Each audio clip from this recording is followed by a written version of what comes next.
was born in Pittsburgh, Pennsylvania. After I graduated, I had a decision whether I wanted to leave Pittsburgh or go to school, and I just felt like I was coming out, and I felt like I needed to be away from family. And so I decided at that point that I want to go into the service and leave Pittsburgh. And I went into the service thinking that I would make it a career, like 30 years. But that, unbeknownst to me, you can't do as easily as I thought it would be. Because at those times, it was very strict about what your lifestyle would be. And so I didn't know how it would be until I actually got into the service. The service was really good for me as far as maturing, as far as getting to know myself. Um, I really enjoyed being in the service, but I cut it from 30 years to 8. 8 was long enough to say, you need to do something else too. And so, being blessed, every base I went to, I always sang in the chapel choir. It was really good able to do that.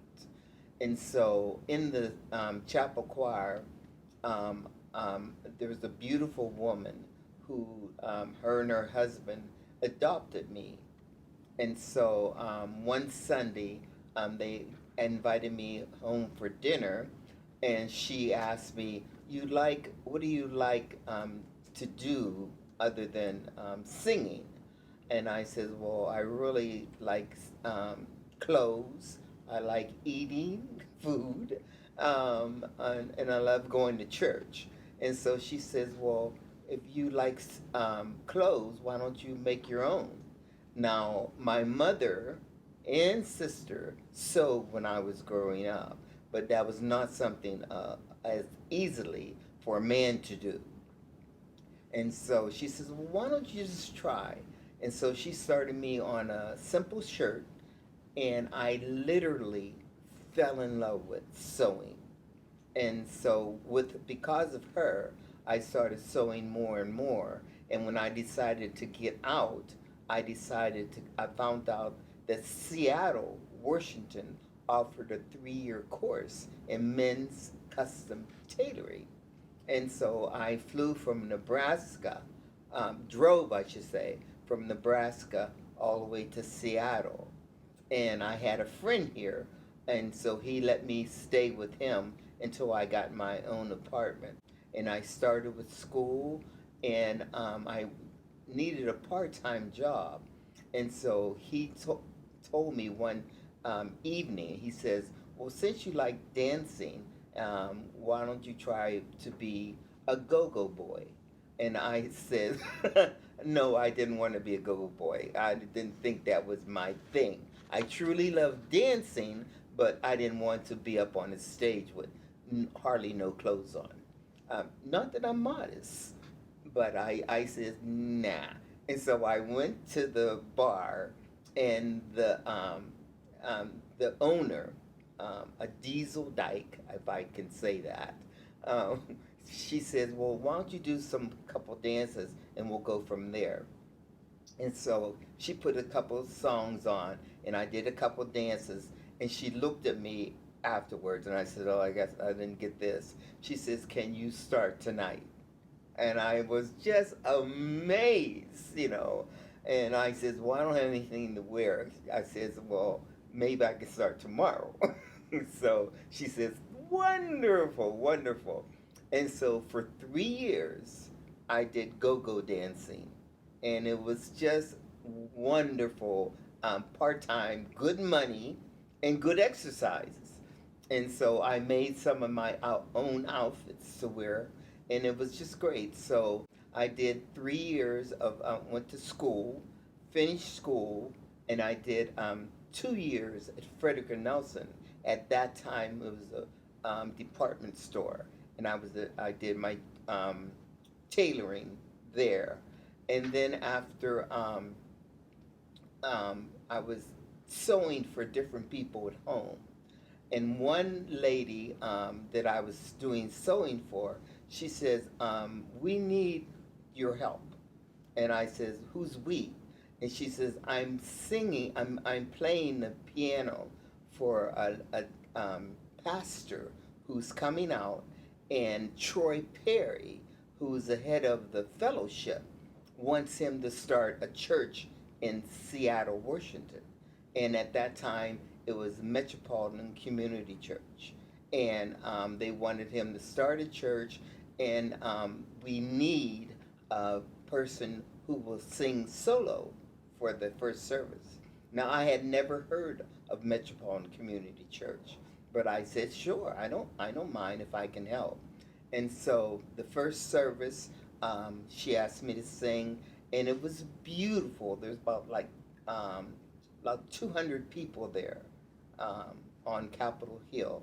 It was just awesome, and to see that many gay and lesbian people in one little interesting church service, it was just awesome, awesome, awesome, and it was gave me such a feeling of closeness, family, keep people caring, and it was just wonderful. And so I didn't know at that time that this would be the first place that I would go and have a, a, um, a self-owned family. It was just wonderful knowing, getting to know different people. It was beautiful as far as being welcome and being with people who loved you and you loved them.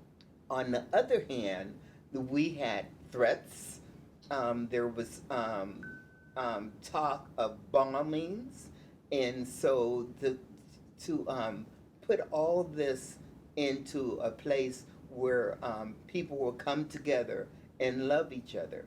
And the very first place that we got to rent, on the last minute, they canceled on us.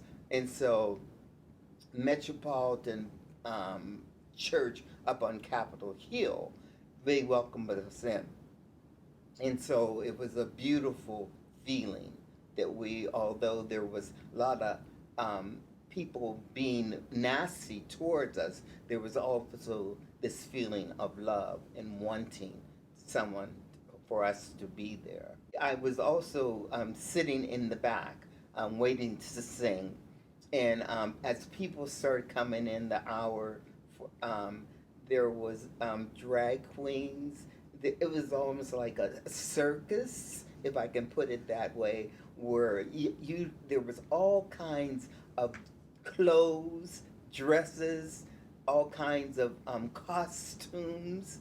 It was just there was suits, there was dungarees, jeans, there was beautiful clothes, the whole gamut of clothes. And as me sitting there looking at these different clothes, being a tailor, I was awed just looking at clothes, not even thinking, well, who's behind that? Who's behind this? And where are they coming from? It was, you just did not know who was stepping in that door. I met a lot of people in the bars, and I also met a lot of people who would come to the church. And there again, the whole gamut of different doctors, lawyers, people coming into MCC. I went through a lot of friends because of the HIV and the AIDS. It was just amazing, the people you meet and people who you had lost because of the AIDS situation. I think the first one would be um, being in church and being through going and dancing. I was influenced by a lot of people. From the church, there was what I would say the whole gamut of um, just meeting someone in a couple weeks. Where did that person go? And in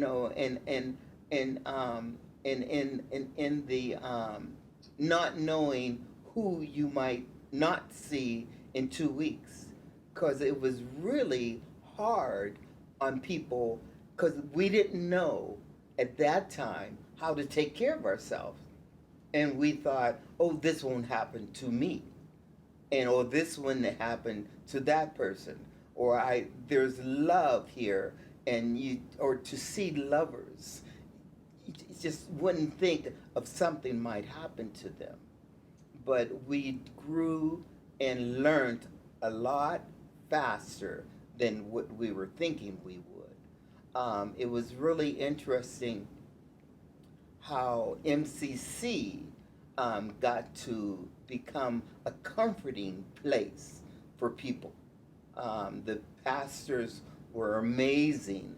I can't say enough for the lawyers that help people in when they were out needed law things or legal things, and I can't say enough for the nurses and doctors who took people in and a place to go to get a hug, just a simple hug. It was just amazing. I had a very good friend who was a nurse, and he was. You can call him anytime, and we can get help from nurse if we needed it, and things like that was just amazing, just amazing. So, Gil, we were talking about kind of when HIV/AIDS first surfaced, in the community and in the church, and I'm curious how you think MCC responded to it. What was it like being in a church where people were affected? I understand that we actually had a couple of pastors who became ill with it over time. You, of course, would have known them. What was it like with people both needing care and then the church also wanting to be a force to provide care? Well, I think I'm very, very happy, and to say it, kind of sad that MCC was there. I don't know how it would have been if it wasn't. I mean, because it was hard having MCC there. And when other churches, it was not a welcoming place. Um, um, like MCC, you can go and talk to the pastors. MCC, you can go and get hugged. MCC, you can cry. MCC, you can just be open to be yourself. When you could not go to, as a rule, go to straight churches and cry in a sermon or in a service, where in the MCC, when you're feeling lonely or sad, you could just cry.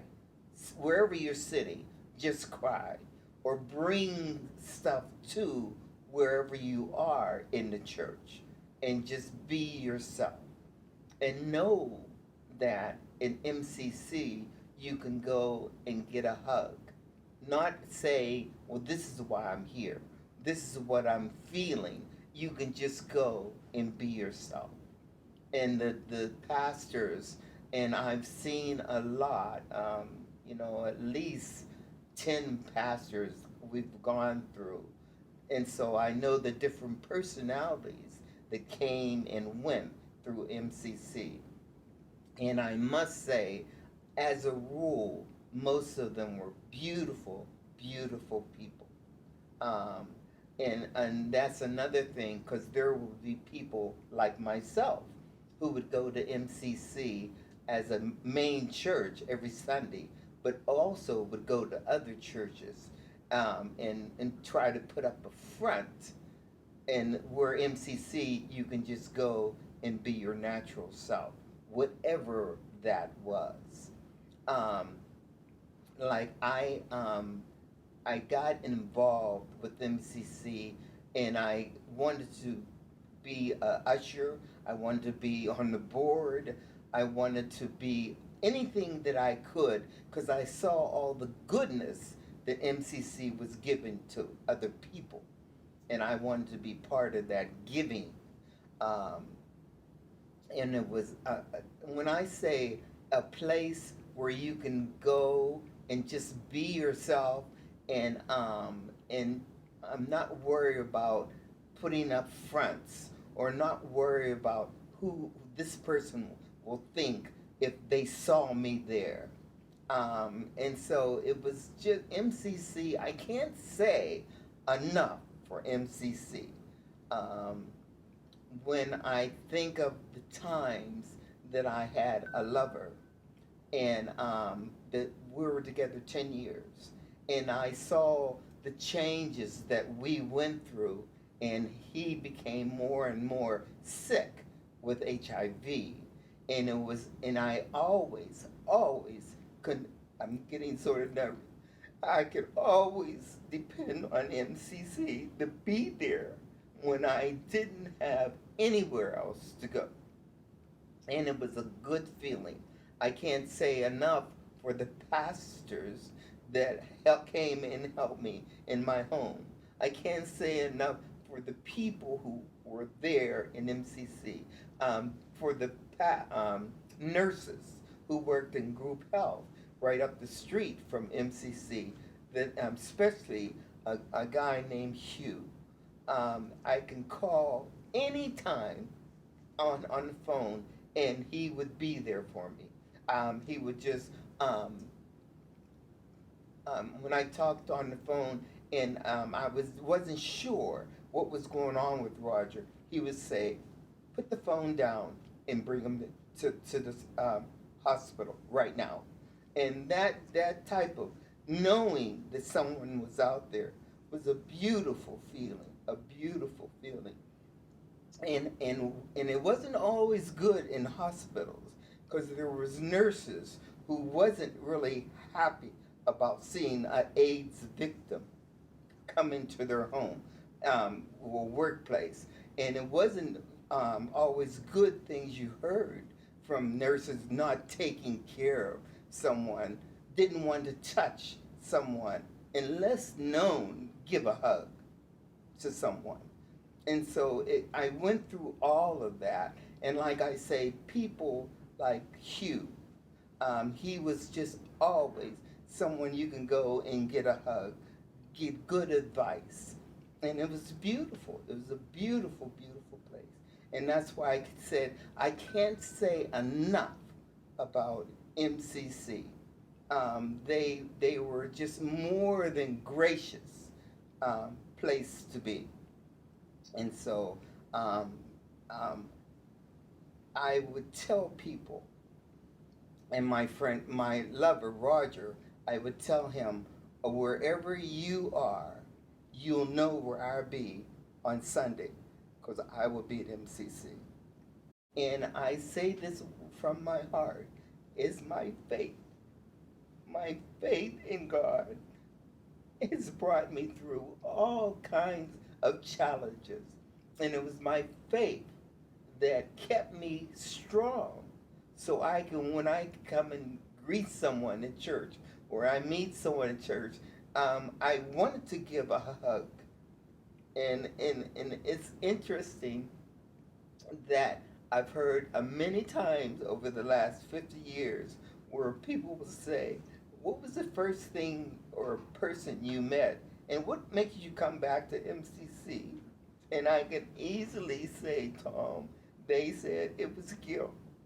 And that's a beautiful feeling, a beautiful feeling. And I meant it, you know, I meant it. And I would, want to give a person a hug when I found like there was sadness coming from them or whatever. But when I say MCC has been so strong in my life, I can't say enough. And like I said, it's all because of my faith. And what is ringing in my mind right now is who put that faith in my life was my mom. I can't say enough about that lady. And when I left home and went to another church in my life, it was always her and what she gave me, my foundation in life that kept me strong to face this or face that. And as long as she lived, I know I can pick up a phone and talk about my mom. And so it was a culmination of God and my mom that has kept me strong over the years.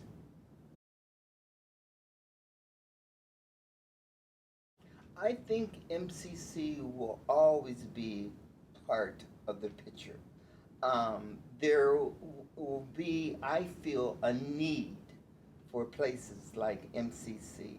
Um, and I can see, I've seen when we've been from 10 to 300 people.